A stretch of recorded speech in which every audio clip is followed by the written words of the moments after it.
The most intimate form of espionage isn't conducted by governments. It happens at the family dinner table. I should know. I built the surveillance system my own children tried to lock me out of. When my son removed me from our family chat, he forgot one thing. I was still the system administrator. And the messages I read next revealed a plot that would shatter our family. My name is Robert Vale. 15 years ago, I coded Family Hearth as a private sanctuary for my wife and 3 kids. It was supposed to be a walled garden, a digital home safe from the chaos of the internet. But when you build the walls, you also hold the master key. And last month, I was forced to use it. What I discovered wasn't just gossip or petty arguments. It was a coordinated plan, drafted in the very space I created to protect them, to dismantle my life's work. The idea for Family Hearth was born in 2009, the year my eldest, Leo, turned 13 and got his first smartphone. Overnight, our dinner table had a ghost sitting at it.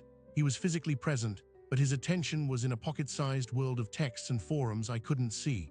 My wife, Elena, and I tried the mainstream apps, but they were either too simplistic for a tech family or privacy nightmares, selling data to anyone with a checkbook.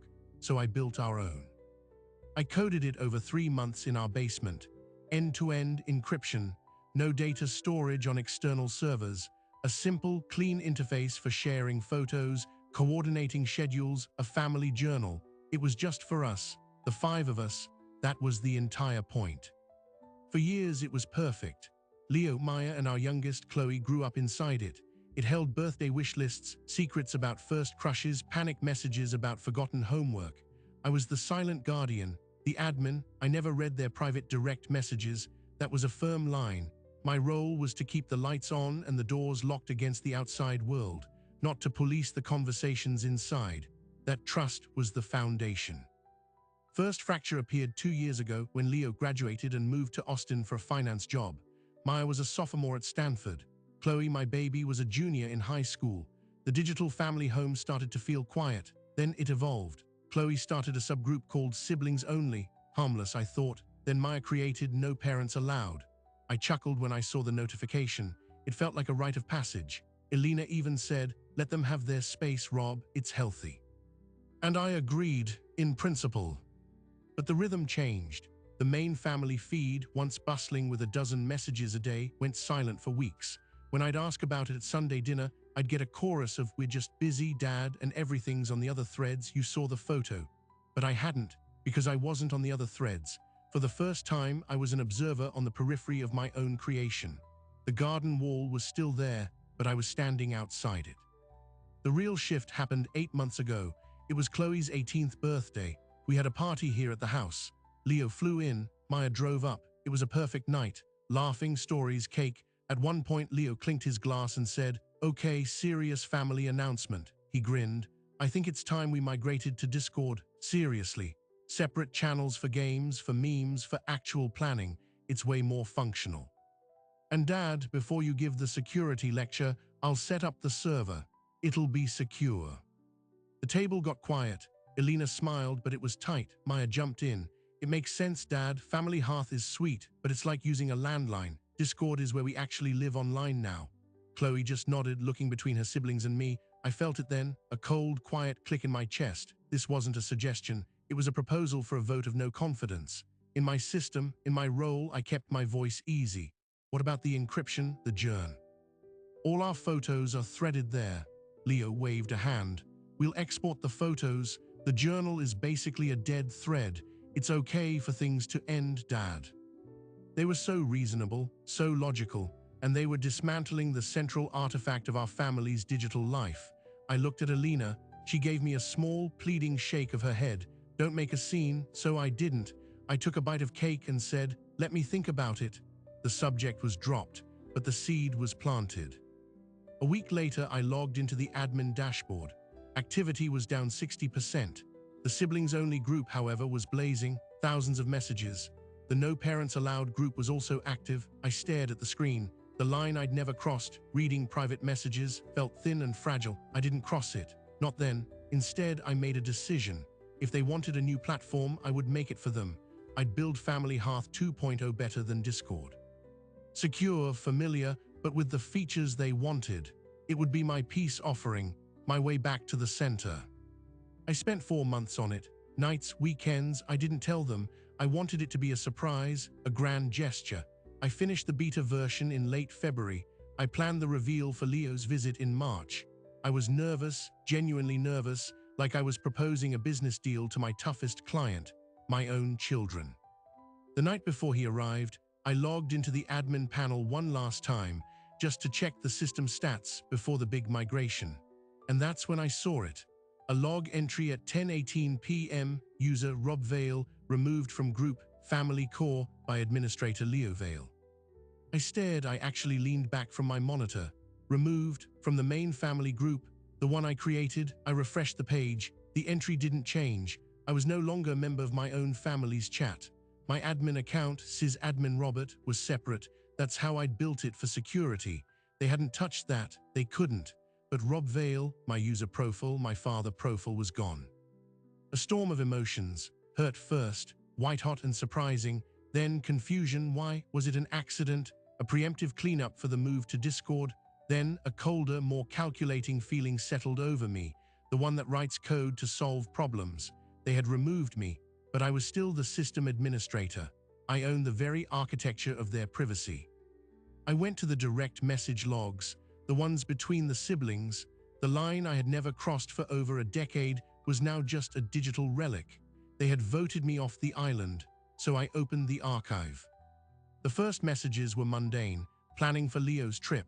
Then Maya wrote, "Okay, he's gone from the main group. Did you do it?" Leo, "Yeah, clean and simple. He won't get notifications, so he might not even notice for a while." Chloe, "I feel weird about this." Leo, "Don't, it's procedural for Project Consensus." Project Consensus. The words sat on my screen like a foreign virus. I scrolled up. There was no explanation. I ran a search for the term across all message archives. It only appeared in the siblings thread and only in the last 48 hours. The context was all logistics. For PC, when PC launches. Mom's call about PC. My wife knew, Elena knew. That was the second blow. She was in a separate parents' thread with me, talking about grocery lists and weekend plans, while another conversation was happening. A conversation about a project with a code name. I took a deep breath. The father in me wanted to shut the laptop, drive to the airport to pick up Leo, and hug him and ask what was wrong. The system administrator in me, the architect, began running a different script. I created a hidden monitoring portal, a live feed of the siblings thread, mirrored to my admin console. It took me 20 minutes. It was the easiest code I'd ever written, and it felt like carving a hole in the foundation of my own home. The next afternoon, Leo walked in, gave me a hearty hug.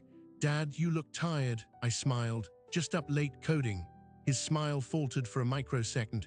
"Oh, cool, what are you working on?" "A surprise," I said, watching his eyes.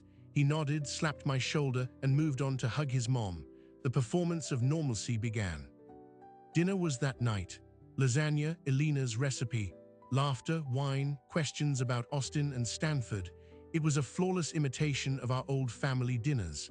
And the entire time, in the back of my mind, a terminal window was open, scrolling with live text. Halfway through dessert, my phone, face down on the counter, vibrated with a specific patterned alert I had set. A keyword trigger. I excused myself to the bathroom. I locked the door, opened the mirrored feed.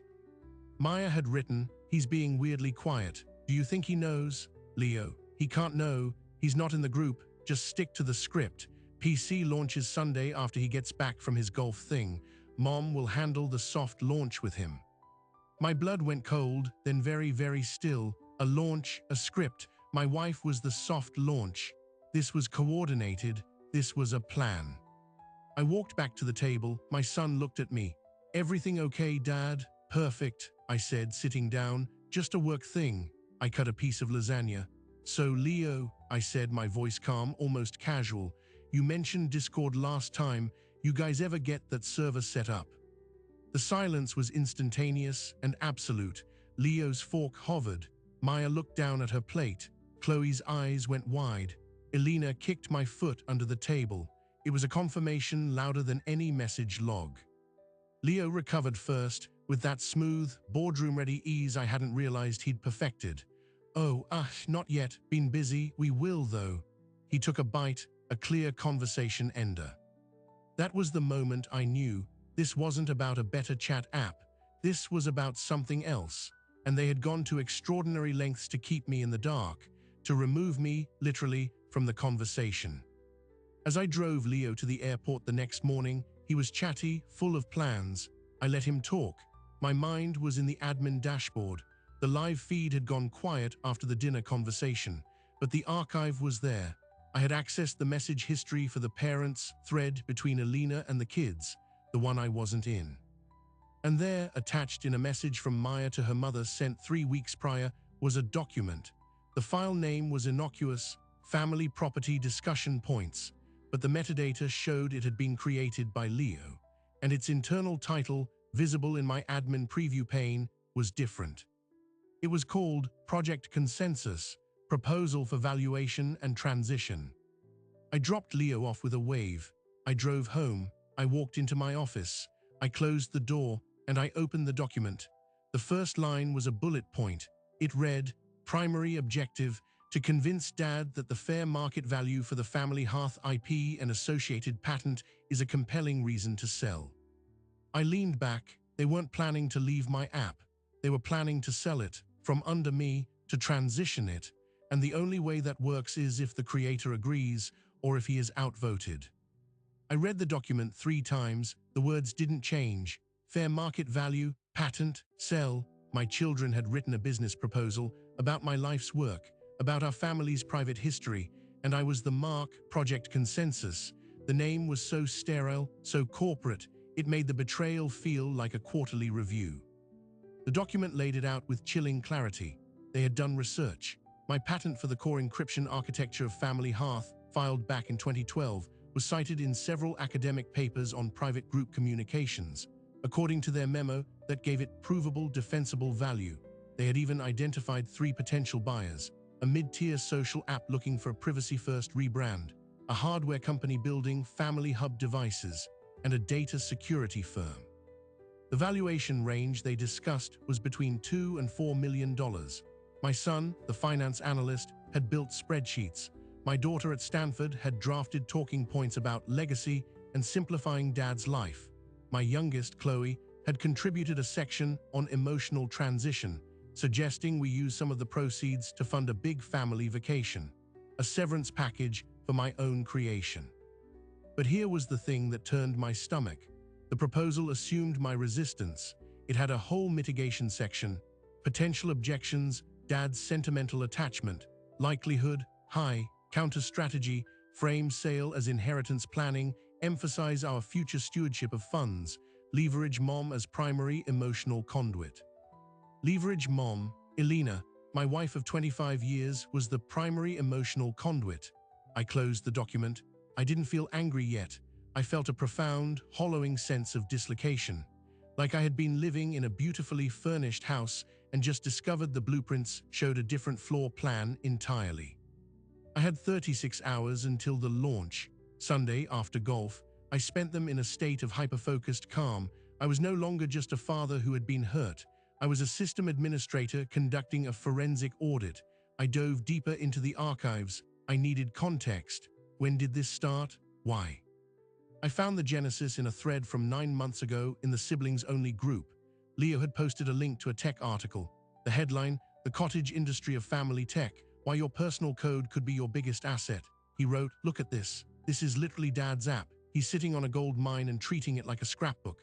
Maya replied, "Have you ever talked to him about it? Leo, you know how he is. It's not about money, it's his legacy." But what legacy? We don't even use it anymore. The conversation meandered then, but the seed was there. A few weeks later, after the Let's Move to Discord dinner, the tone changed. Leo wrote, "I ran some numbers. The patent alone, based on citations and market comparables, is low 7 figures. That's before you consider the brand potential of Family Hearth as a clean, trusted name." Maya, "That's life-changing money, Leo, for all of us. But how do we even begin? He'll never sell." Leo, "We don't ask him to sell. We convince him it's the best thing for the family. We create consensus. That's the only way." Project Consensus was born. They brought Alina in a month later. Her messages were cautious, concerned. "I don't like the secrecy, kids. This is your father's heart." Leo's response was masterful. "It's not secrecy, Mom, it's strategy. If we spring it on him, he'll react emotionally and say no. We need to prepare the ground. You're the only one who can do that. You're his partner. He trusts you." And she agreed. She became the insider. Her messages shifted from concern to collaboration. She suggested the soft launch approach. She would broach the subject gently after my golf game, frame it as the kids have an exciting idea about the future. She would be the warm-up act. Then the full proposal, with the numbers and the logic, would come from the three of them, presented as a united front, a family decision. I read my wife's words, planning the delicate manipulation of her own husband, and I had to get up and walk outside. I stood in my backyard, the same yard where I taught Leo to throw a baseball, where Maya had her graduation party, and I felt like a stranger. But the most shocking revelation wasn't the plan. It was the reason. As I pieced together more fragments, a clearer picture emerged. This wasn't just about money for money's sake. Leo was leveraged. Student loans from a top-tier MBA program, coupled with Austin's insane cost of living and what he called aggressive investment strategies that had recently gone south. He was underwater, not drowning, but sinking. Maya, for all her Stanford brilliance, was staring down 6 figures of debt herself. Chloe was looking at colleges. The financial anxiety was real. They saw my app, my quiet, sentimental project, as an untapped asset, a life raft. And they saw me, the old man in his home office, puttering with code, as a stubborn guardian sitting on a vault they felt entitled to. Because they were family. Because it was, in some twisted way, for the family. Sunday arrived. My golf game was a farce. I swung clubs, made small talk, and all the while the mirrored chat feed was a live wire in my pocket. The Project Consensus group was active. Final preparations. Elena, he's in a good mood. I'll start around 4 p.m. Be ready for the group call at 5. Leo, remember Mom, key themes, legacy, our future, taking the burden off his hands. I came home at 3:30. Elena was in the kitchen making tea. She gave me a smile that now looked like a rehearsed stage direction. Good game? Fine, I said. I watched her. The woman who knew my coffee order, my fears, the scar on my knee from a childhood fall. Now also the woman who had scheduled a strategic intervention to dismantle my work. At 3:50, my phone vibrated. A notification from the mirrored feed, but not from the Project Consensus thread. It was from a direct message between Leo and a contact not in our family system. A phone number. The preview text read, "She's on board. Soft launch in 10. We'll have signature-ready docs by EOD. Your firm's finder's fee is secure." My breath caught. Finder's fee, signature-ready docs. I accessed the full message. Leo had been messaging someone named Mark at Viridian Venture Partners. The thread went back weeks. Leo wasn't just selling an idea to the family. He had already been shopping the deal. Viridian had a buyer lined up, the data security firm. They were prepared to offer $3.2 million with a 15% finder's fee to Viridian. Leo's cut of that fee as the originator was 40%. He stood to make nearly $200,000 just for brokering the sale of my patent. The document my kids were going to present wasn't a proposal. It was a fait accompli. The terms were set. The buyer was waiting. They just needed my signature, and they had structured the whole emotional campaign to make me say yes. The betrayal snapped into a new, sharper focus. This wasn't naive kids with dollar signs in their eyes. This was my son, my firstborn, running a side deal. He was using his sister's anxiety and his mother's trust to facilitate a transaction that personally enriched him. The family legacy wasn't being sold for the family. It was being sold for Leo. At 4 o'clock sharp, Elena came into my office with 2 mugs of tea. "Got a minute?" she said, her voice soft. The soft launch had begun. I minimized my admin dashboard. "For you, always." She sat, sipped her tea, launched into the script. She talked about how proud she was of the kids, how they were becoming such savvy, forward-thinking adults. She talked about the future, about how we weren't getting any younger, and maybe it was time to let go of some of our burdens. She mentioned the app, calling it that wonderful thing you built, but how the kids saw its potential in a new way. I listened, I watched her face. I saw the slight tremor in her hand, the 2 quick smiles. She was nervous. She was doing something she knew was wrong, but she had convinced herself it was right, for the family. When she finished, she placed a hand on mine. "They just want to talk to you about it. As a family, they have some ideas. Will you hear them out? The script was perfect. The emotional conduit had delivered her lines. I looked at her hand on mine. I thought of the hidden feed, the finder's fee, the signature-ready documents waiting in some lawyer's inbox. I squeezed her hand. Of course, I said. They're my kids. I'll always listen. The relief on her face was immediate and heartbreaking. She thought phase 1 was a success. She leaned in and kissed my cheek. 5 o'clock, group call. She left the room. I sat alone in the silence. The clock ticked toward 5. The trap was set, but they had made one catastrophic miscalculation. They thought they were the only ones with a strategy. They thought the system admin was just a technical role, a maintenance man. They forgot that the admin defines the rules of the world.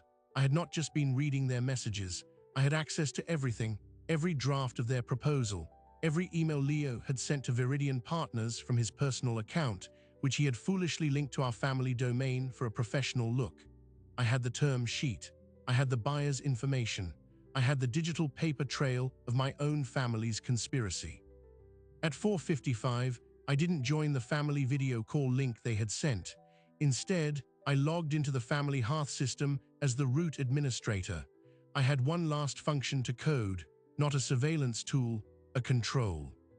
At 5 o'clock exactly, my screen lit up with the incoming group call. Leo, Maya, and Chloe, their faces tiled together, smiling with nervous excitement. Elena must have been joining from the living room. I clicked accept. Dad, Leo said, his CEO voice activated. Thanks for making the time. Hi, sweetie, Maya added. Chloe gave a little wave.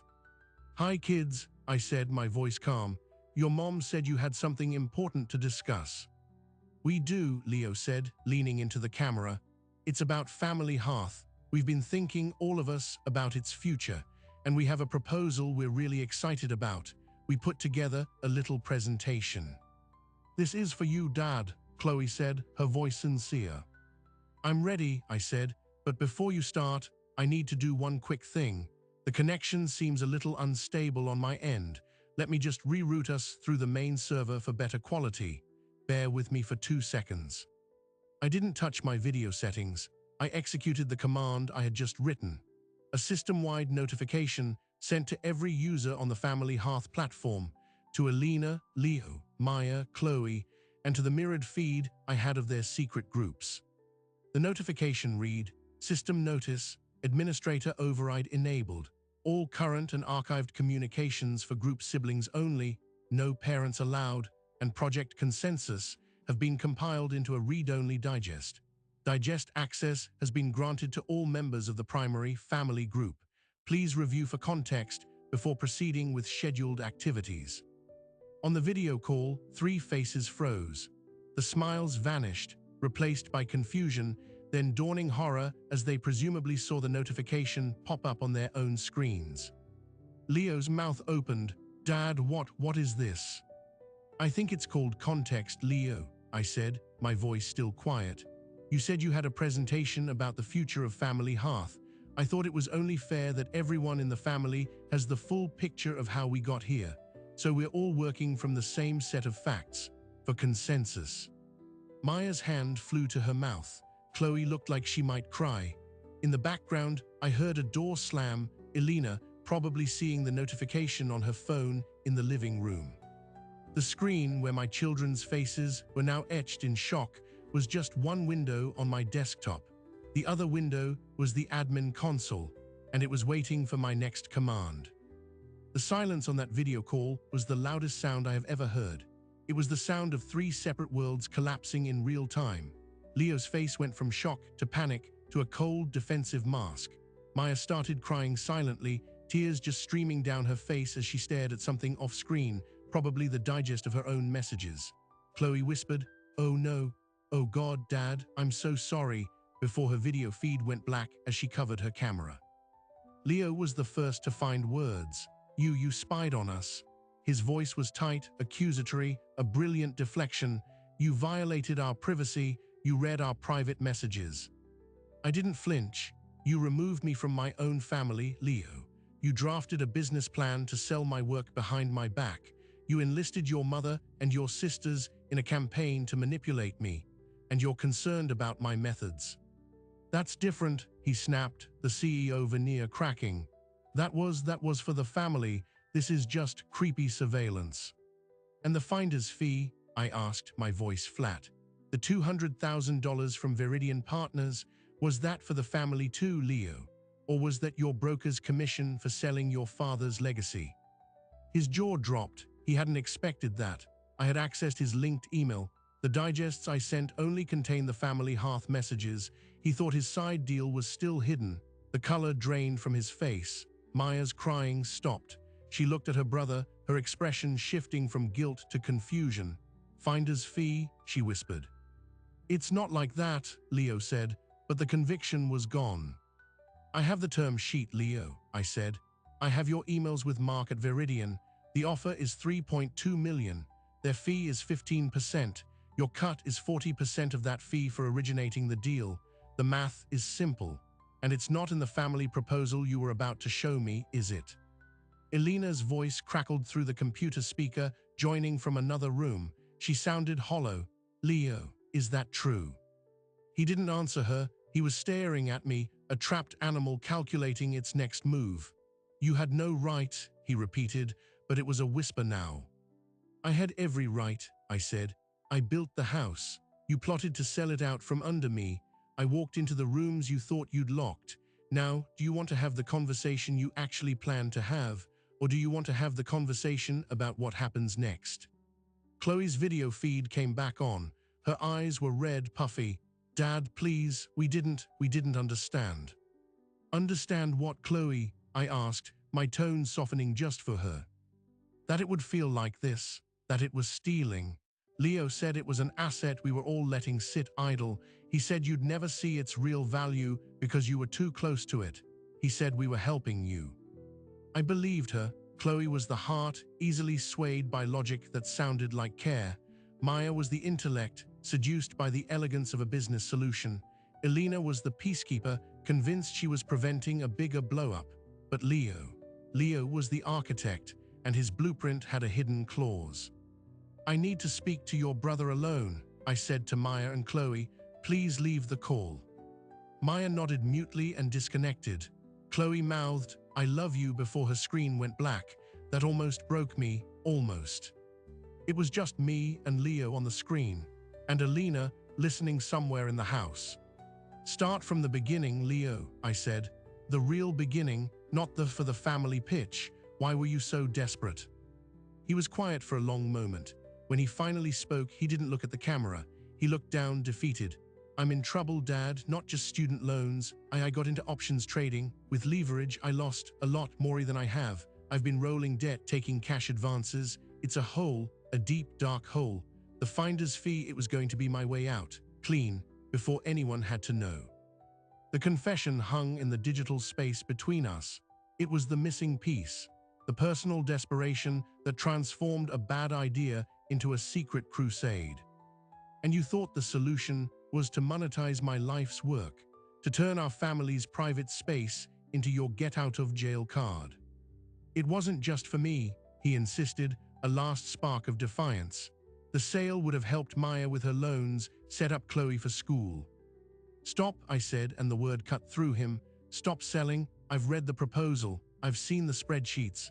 The allocation after the sale was 70% to you, 20 to Maya, 10 to Chloe, to account for lead effort and existing financial burdens. You weren't saving the family, Leo. You were restructuring your debt with their complicity and my property. He had no answer. The numbers don't lie. Elena spoke again, her voice thick with tears. You told me it was equal. You told me it was fair. I'm sorry, Mom, was all he could say. I leaned forward. Here is what is going to happen, Leo. You are going to call Mark at Viridian. Today, you are going to tell him the deal is off. Permanently, you will cite family reasons. You will not blame me. You will be professional.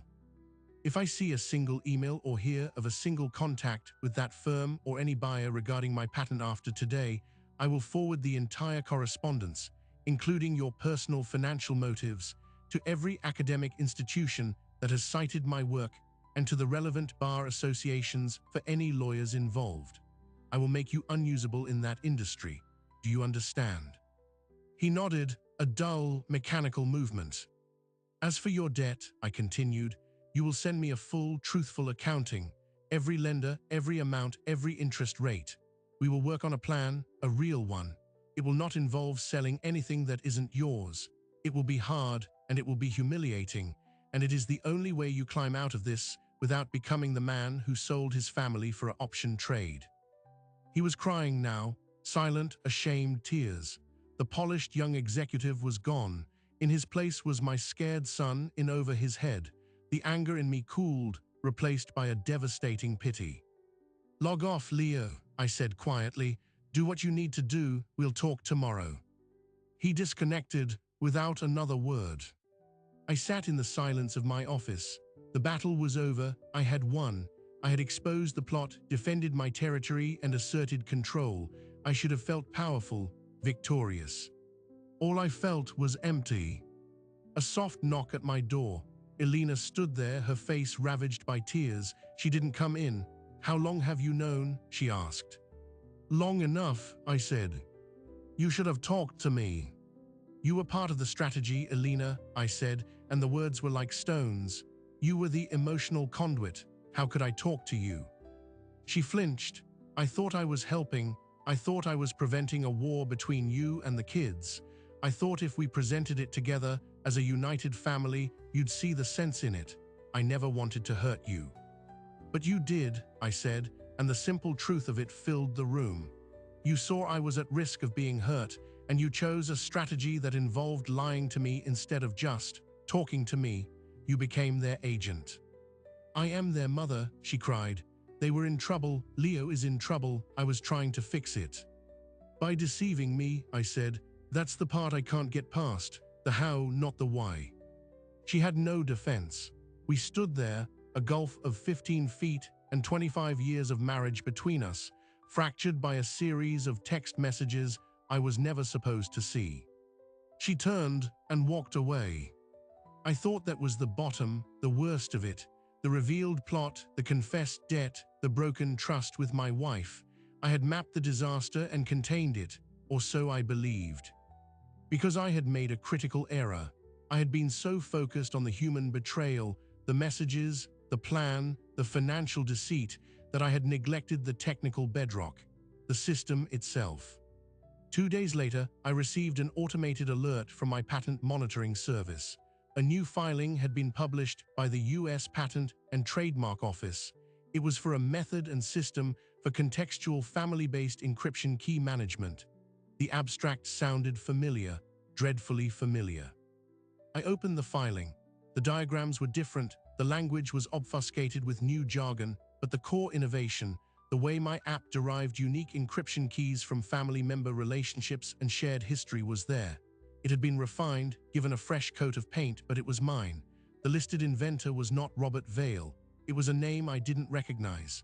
But the assignee, the company that owned it, was Viridian Venture Partners.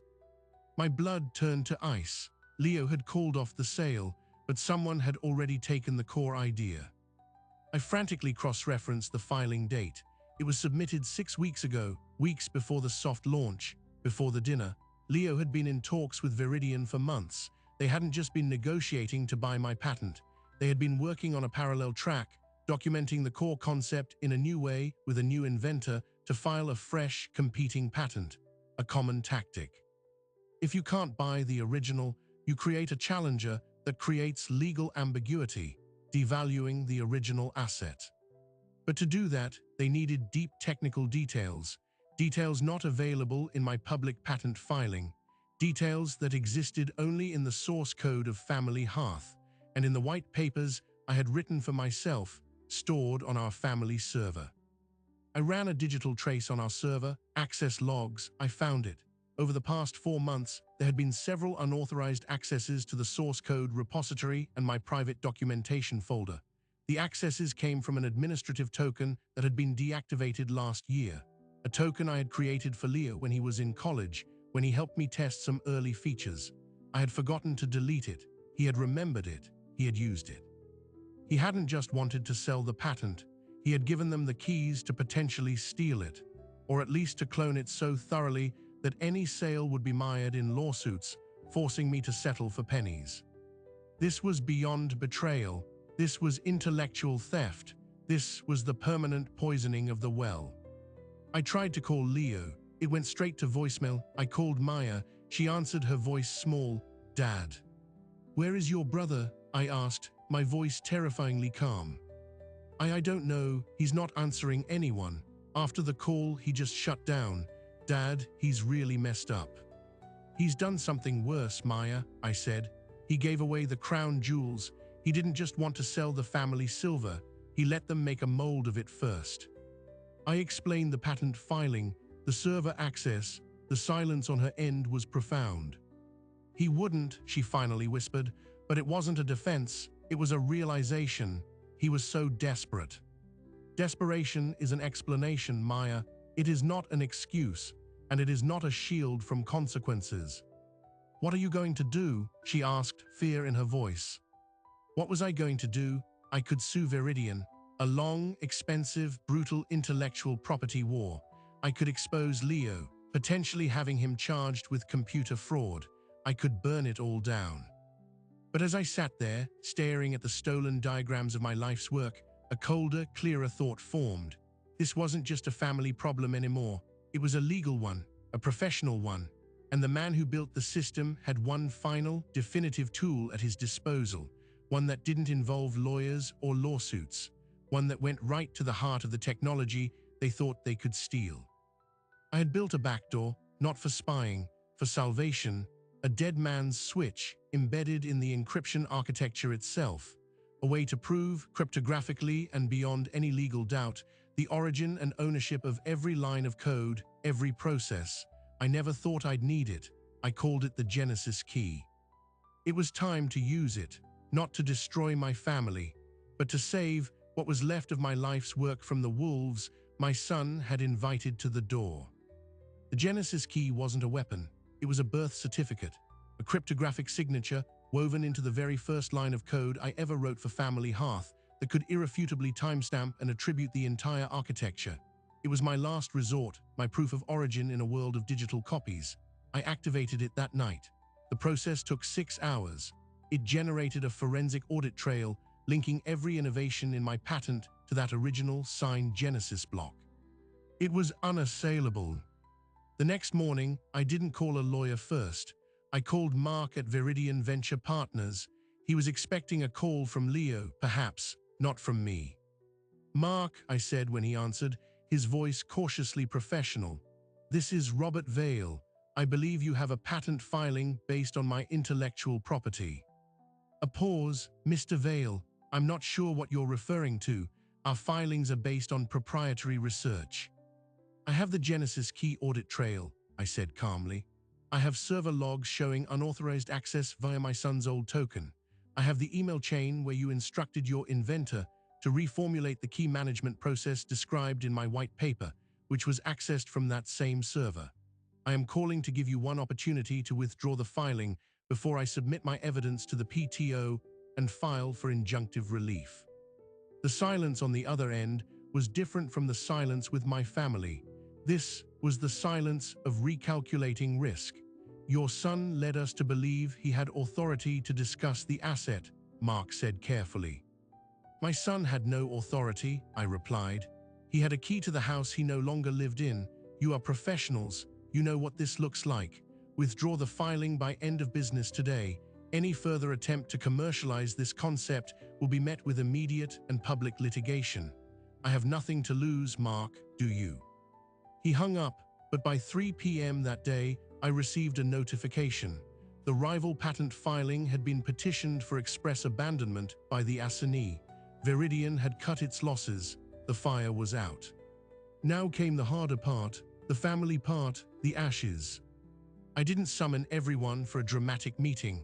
The era of family conferences was over. I dealt with them one by one, on their own terms. With Chloe, it was a long walk. She came home from school that weekend, her eyes downcast. We walked around the neighborhood, not talking about it at first. Then she said, "I thought we were being smart. I feel so stupid."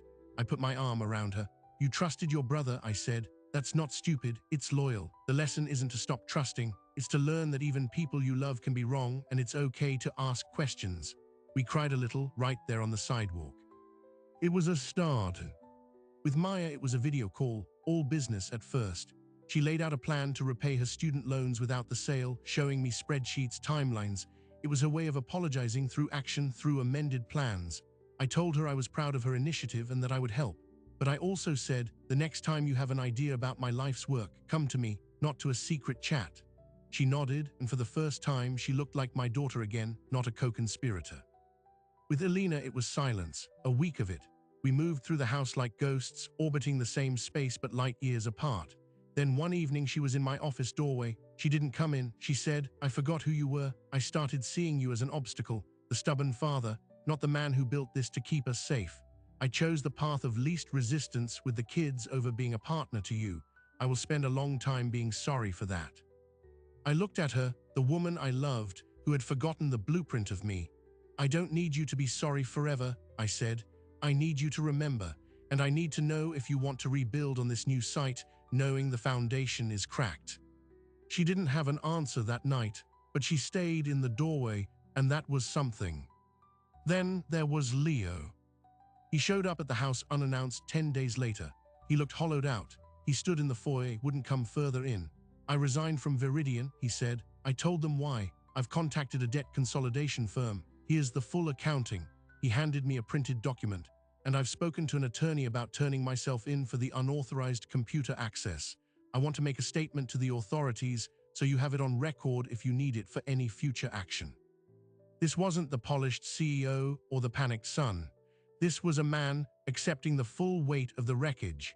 It was the first truly responsible thing I had seen him do in this entire mess. You don't need to turn yourself in, I said. The legal threat to Viridian was enough. The access token was mine. I left it active. That's on me as much as it's on you.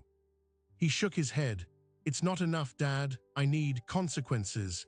Real ones, not from you, from the world, or I'll never believe I've changed. I saw then that his punishment wasn't mine to administer. He was building his own, and it would be far more effective than anything I could devise. Then you should do what you think is right, I said.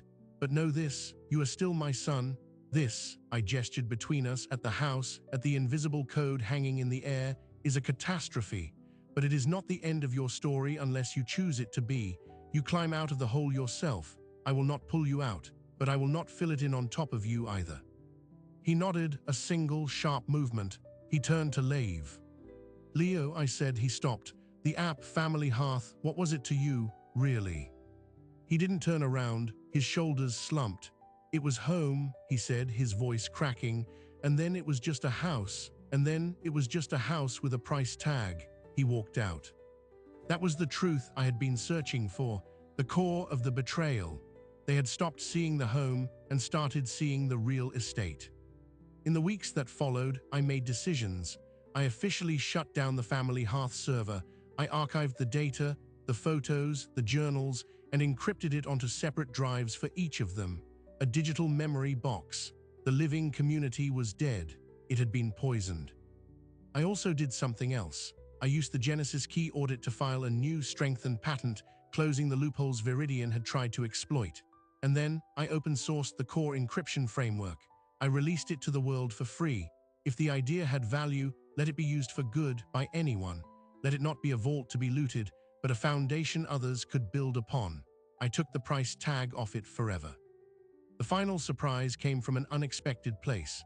2 months after the open source release, I received an email. It was from a nonprofit organization that built communication tools for families in conflict zones, where secure, private, simple group messaging was a matter of safety. They had adapted my framework. They wrote, "Your work is protecting families. Thank you." I read that email in my quiet office, and for the first time since this began, I felt a sense of peace. The garden wall was gone, but the seeds had blown into the world, and they were growing somewhere they were needed. My family is not what it was. It is quieter, more careful. The trust is a delicate, repaired thing, like a prized vase glued back together. You can still see the cracks if you look closely. Elena and I are in counseling. It's slow, The kids call, but the conversations are sometimes stilted, aware of the listening ghosts. But we are here, we are trying. I still code, but not to build walls. I'm working on a small project, a tool that helps people document the provenance of their creative work. A gentle, educational version of the Genesis key, I call it Origin. And sometimes, late at night, I log into the old admin console. Not to read messages, there are none, I just look at the login screen, the familiar logo, a hearth, a home fire. I built a system to protect my family from the outside world. I never considered that the threat would originate from within the walls, from the people sitting closest to the fire. The admin privileges let me see the plot, but they couldn't show me how to fix the broken trust that fueled it. That is slower work. That is the work of years, not lines of code. The system administrator has logged off. The father is still learning how to log back in. So what is the lesson in a story like this? That you shouldn't trust your family? No, that technology always corrupts. Not that either. The lesson is more subtle and much older than any line of code. We build walls to feel safe. We build bridges to feel connected. And sometimes we get the two confused. I built a walled garden and called it a home. My children saw a bridge to a financial future and called it a family plan. We were all speaking a different language inside the same 4 digital walls. The real danger wasn't the surveillance, though that was the symptom. The real danger was the unspoken translation, the slow, quiet shift where our private space became dad's asset, where family planning became project consensus, where love started carrying the hidden weight of calculation. This is what happens when the architecture of our relationships gets mixed up with the architecture of our software. The permissions, the access logs, the admin rights, they start to feel like metaphors for love and trust, but they are terrible metaphors. Love isn't a privilege you grant or revoke. Trust isn't a token you authenticate. They are living things that require messy human maintenance, something no algorithm can provide. I read the studies after the fact about how covert parental surveillance creates more secretive children, not safer ones, about how monitoring an adult's communications without consent isn't just unethical, it's a crime. I crossed that line. I justified it because they crossed a line first. That's the trap. The endless, escalating audit of wrongs. Someone has to stop counting. So I stopped. I opened the source code. I turned the wall into a bridge anyone could use. And in doing so, I finally understood the real purpose of the thing I had built. It was never to keep my family in. It was to give us a way to talk. And when we stopped talking, the tool became a weapon, in my hands and in theirs. The story doesn't have a clean, happy ending. Our Christmas card photo won't have a perfect smile this year, but it will be honest. And maybe that's the only kind of security that matters. The world is building more walls every day. More apps to monitor kids, track partners, audit each other's loyalty. We call it safety, we call it connection. But ask yourself, what are you really building? A fortress or a foundation?